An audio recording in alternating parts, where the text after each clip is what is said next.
মমতা বন্দ্যোপাধ্যায় একটা কমিউনিটিকে এক ডাকে তিনি জড়ো করে ফেলতে পারেন? একটা কমিউনিটি যখন জোট বাঁধে না, ঘিরে ফেললে 1 সেকেন্ডে দেবে একদম 12টা বাজিয়ে। সবকিছু শেষ করে দিতে পারেন এবং হুমায়ুন কবির নিজের কমিউনিটি নিয়ে আবার উদ্ধত্ত দেখাতে শুরু করেছেন। আমি যেদিন ময়দানে মুসলমানদের নিয়ে নেমে যাব না, সেদিন এমন ছাটা বাঁধা মাছ শুরু করব যে আপনাদের পতাকা বহন করার লোক থাকবে না। ওরা আসলে রাজনীতি তো করতে আসেনি, ওরা এসেছে সাধারণত কিছু মানুষদেরকে তাতিয়ে বিভিন্নভাবে তাতিয়ে তারা তাদের নিজেদের আখের গোছানোর জন্য তারা এসেছে। যে আমার চেয়ে খারাপ মুখ্যমন্ত্রী আর কেউ হবে না যদি এই ধরনের কোনো ঘটনার বা উস্কানির কোনো রকম বিষয় আমার কানে আসে। আমার থেকে কোনো খারাপ মুখ্যমন্ত্রী ওরা দেখতে পাবে না।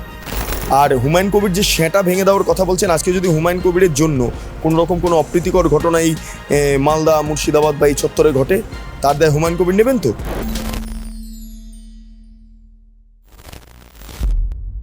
কয়েকদিন আগে মমতা বন্দ্যোপাধ্যায় বলেছিলেন যে আমার এক ডাকে 1 মিনিটে একটা কমিউনিটি সব শেষ করে দিতে পারে। আর যদি আমরা না থাকি কোনোদিন সেরকম আসে, 1 সেকেন্ড লাগবে। একটা কমিউনিটি যখন জোট বাঁধে না, ঘিরে ফেললে 1 সেকেন্ডে দেবে একদম 12টা বাজিয়ে। সেই রক্ত বহন করছেন এবার হুমায়ুন কবির। মমতা বন্দ্যোপাধ্যায়ের দল থেকে বেরিয়ে গিয়েছেন ঠিকই, কিন্তু ট্রেনিংটা তো মমতা বন্দ্যোপাধ্যায়ের জিহাদি ট্রেনিং। ফলে হুমায়ুন কবির, যিনি এই মুহূর্তে বিধায়ক, আম জেইউপি অর্থাৎ আম জনতা উন্নয়ন পার্টির যিনি প্রধান, তিনি এবার বলছেন যে আমার কমিউনিটি অর্থাৎ মুসলমান সমাজ একত্রিত হয়ে গেলে সেঁটা ভাঙা শব্দটা উচ্চারণ নিয়ে বিভিন্ন রকম রাজনৈতিক মতামত রয়েছে, বিভিন্ন রকম আবিধানিক অর্থ রয়েছে। সেঁটা ভাঙা মার দেবেন, এই কথাটা উল্লেখ করছেন হুমায়ুন কবির, উস্কানিমূলক বক্তব্য।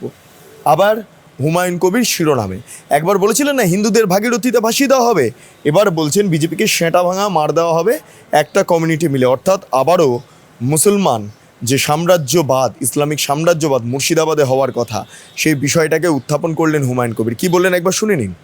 তা আমি শুভেন্দু অধিকারীকে সেদিন বলেছি যে আপনি ভোটে জিতেছেন, আপনার দল জিতেছে, খুব ভালো কথা, কিন্তু মুর্শিদাবাদে আস্ফালনটা একটু কম করতে বলেন। আমি যেদিন ময়দানে মুসলমানদের নিয়ে নেমে যাব না, সেদিন এমন ছাটা বাঁধা মাছ শুরু করব যে আপনাদের পতাকা বহন করার লোক থাকবে না। কেস, ওরকম কেস আমাদের বহুবার জেল খাটা আছে। ক হাজার লোককে আপনি বহরমপুর সেন্ট্রাল জেলের যে আয়তন, তাতে 4700-এর বেশি 4800 লোক ধরে না। লাখ লাখ লোককে রাস্তায় নিয়ে নামাবো আর ছাটা ভাঙা মাছ দেবো আর জেলে যাব। কদিন জেলে রাখতে পারেন, কত খাওয়াতে পারেন। দেখলেন, কিছুই বদলালো না। তৃণমূল কংগ্রেসেই আছে। মমতা বন্দ্যোপাধ্যায় একটা কমিউনিটিকে এক ডাকে তিনি জড়ো করে ফেলতে পারেন, সব কিছু শেষ করে দিতে পারেন এবং হুমায়ুন কবির নিজের কমিউনিটি নিয়ে আবার উদ্ধত্ত দেখাতে শুরু করেছেন। ফলে বোঝাই যাচ্ছে জিহাদি মনোভাব কোন জায়গায় গিয়ে দাঁড়ায়। এই হুমায়ুন কবির তৃণমূল কংগ্রেস থেকে বেরিয়ে এসেছিলেন কেন না? তৃণমূল কংগ্রেসে ফিরহাদ হাকিম তো একটা মুসলমান নেতা হয়ে উঠছিলেন, হঠাৎ করে হুমায়ুন কবিরকে মুসলমান নেতা হতে হবে, বাঙালি মুসলমানদের নেতা হতে হবে, সেই কারণের জন্য তিনি ভোটে জিতবেন বলে আম আদমি উন্নয়ন পার্টি গঠন করা, আম জনতা উন্নয়ন পার্টি। যাই হোক, সেই পার্টি আপাতত 2টি জায়গায় হুমায়ুন কবির জিতেছেন। রেজিনগরে হুমায়ুন কবির আবার বাই ইলেকশনের জন্য নিজের ছেলেকে ছেড়ে দিয়েছেন, গুলাম নবী আজাদ বা সামথিং এরকম কিছু একটা নাম হবে, যিনি রাজনৈতিকভাবে সেই অর্থে পরিচিত নন। তো এই হুমায়ুন কবির এবার দেখছেন যে হয়তো এই রেজিনগরটাও জেতা চাপ হয়ে যাবে, ফলে সেই মুসলমান সেন্টিমেন্টটাকেই আবার কাজে লাগাতে হবে এবং এই মুসলমান সেন্টিমেন্টটাকে কাজে লাগানোর জন্য আবার মুসলমানদের উস্কানো হচ্ছে হিন্দুদের মারার জন্য, বিজেপি নেতাদের মারার জন্য। এই হলো হুমায়ুন কবিরের চরিত্র।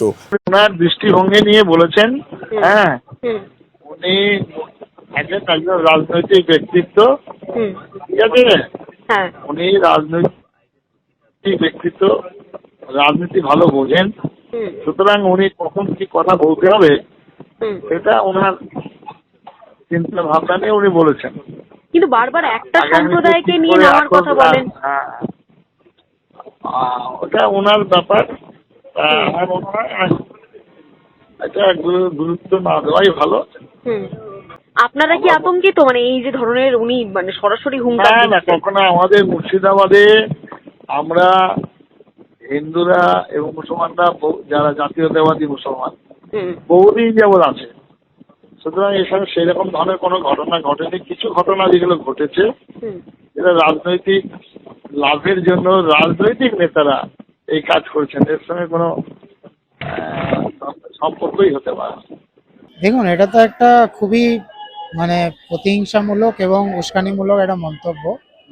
যে কোনো রাজনৈতিক দলের নেতৃত্ব থেকে এরকম ধরনের বক্তব্য আসা খুবই আশ্চর্যজনক এবং সমর্থনযোগ্য নয় কোনোভাবে।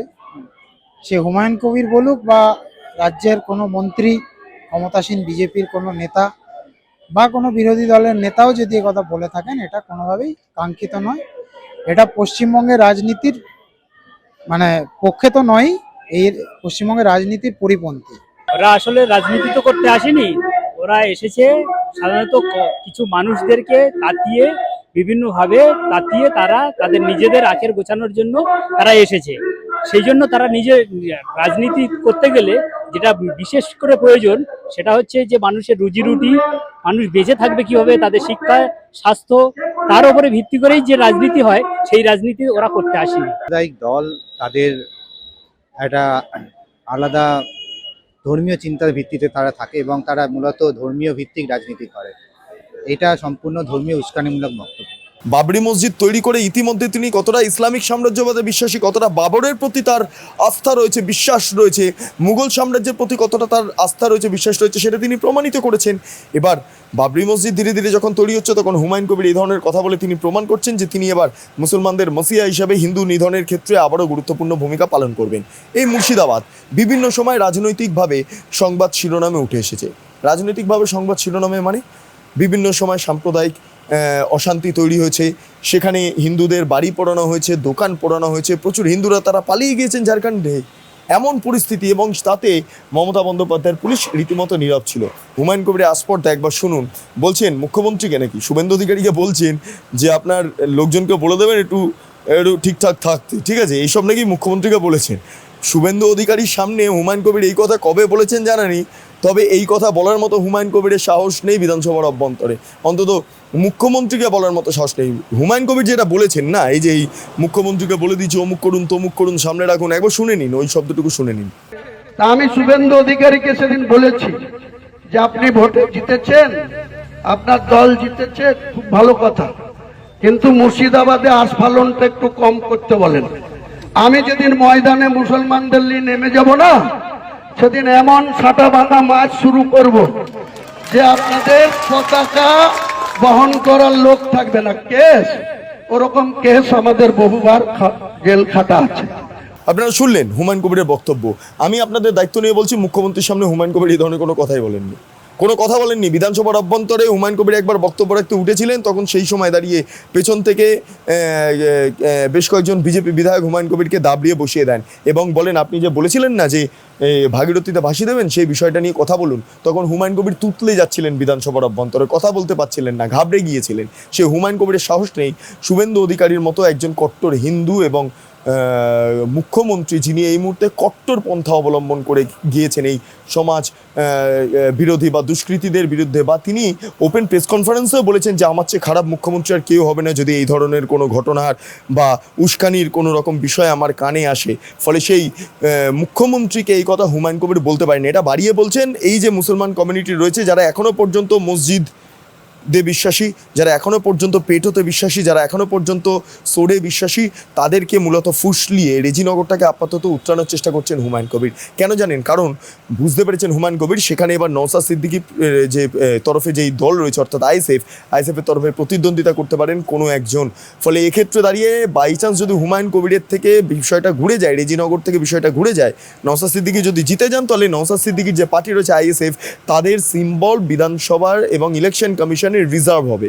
হুমায়ুন কবিরের সিম্বল এখনো পর্যন্ত রিজার্ভ হয়নি, নওশাদ সিদ্দিকীর সিম্বল এখনো পর্যন্ত রিজার্ভ হয়নি, কারণ দুজনেই বিধানসভায় এই মুহূর্তে একটি করে আসন রয়েছে। যার হাতে দুটি আসন পড়বে তারই সিম্বল এই মুহূর্তে রিজার্ভ হবে, সেটা আমরা জানতে পারছি। সেই কারণের জন্য হুমায়ুন কবির টার্গেট নিচ্ছেন, একটা বিষয়টা নিশ্চিত করার চেষ্টা করছেন, যদি এই সমস্ত উস্কিয়ে ফুসলিয়ে এই মুসলমানদের খেপিয়ে যদি ভোটটা জিতে কোনো ক্রমে সিম্বলটাকে রিজার্ভ করা যায়। কিন্তু তিনি যা বলছেন, মুখ্যমন্ত্রীকে বলেছে অমুক কথা তমুক কথা, এটা একদমই সত্যি নয়, এটা সম্পূর্ণ মিথ্যে। মুখ্যমন্ত্রীর কাছে এই কথা বলার কোনো সাহস নেই হুমায়ুন কবিরের। কারণ মুখ্যমন্ত্রী কয়েকদিন আগে একটা প্রেস কনফারেন্স করেছিলেন এবং সেখানে একটা শব্দ তিনি উল্লেখ করেছেন, খারাপ মুখ্যমন্ত্রী। আমি একটা এইটা প্রতিবেদনও তৈরি করেছিলাম, সেই খারাপ মুখ্যমন্ত্রী সংক্রান্ত যে ভিডিওটা সেটা সম্পূর্ণ একটু ছোট্ট করে অংশটা শুনে নিন, তারপরে বাকি অংশে আসছি।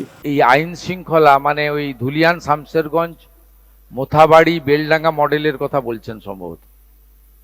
এরা প্রথমে একটু ভাতটা টিপে হাঁড়িতে, যেমন আমাদের মা দিদিরা রান্না করলে দেখে না সিদ্ধ হয়েছে কিনা, একটু দেখেছিল আসানসোলে একটা হাঁড়িতে হামলা করে আর পার্ক সার্কাসে কিছু পুলিশকে ঢিল মেরে। আমার মনে হয় তারপর থেকে আর কিছু দেখতে পাচ্ছেন না আপনারা, না পাবেনও না, বিশ্বাস রাখুন। আর যদি করে, আমার থেকে কোনো খারাপ মুখ্যমন্ত্রী ওরা দেখতে পাবে না। তাহলে ভাবুন, যে মুখ্যমন্ত্রী এই কথা বলতে পারেন তার কাছে হুমায়ুন কবির গিয়ে বলতে পারবেন? আর হুমায়ুন কবির যে সেঁটা ভেঙে দেওয়ার কথা বলছেন, আজকে যদি হুমায়ুন কবিরের জন্য কোনো রকম কোনো অপ্রীতিকর ঘটনা এই মালদা, মুর্শিদাবাদ বা এই চত্বরে ঘটে, তার দায় হুমায়ুন কবির নেবেন তো?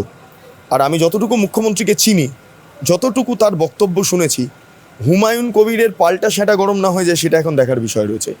এর পরিপ্রেক্ষিতে দাঁড়িয়ে হুমায়ুন কবিরের এগেনস্টে যদি এফআইআর তৈরি হয়, তাহলে যে কোনো মুহূর্তে হুমায়ুন কবির গ্রেপ্তার হয়ে যেতে পারে, কারণ তিনি উস্কানি দিচ্ছেন, রীতিমতো উস্কানি। যাই হোক, আপনাদের কি মতামত অবশ্যই কমেন্ট সেকশনে জানান।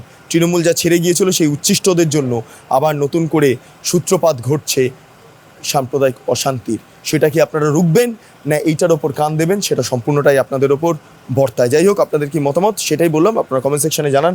আপনারা এতক্ষণ ধরে দেখছিলেন বেঙ্গল লিবার্টি চ্যানেলটি, অবশ্যই ভালো লাগলে লাইক করুন, সাবস্ক্রাইব করুন, শেয়ার করুন, বেল আইকন ক্লিক করুন www.bengalliberty.com, সেখানে ক্লিক করুন।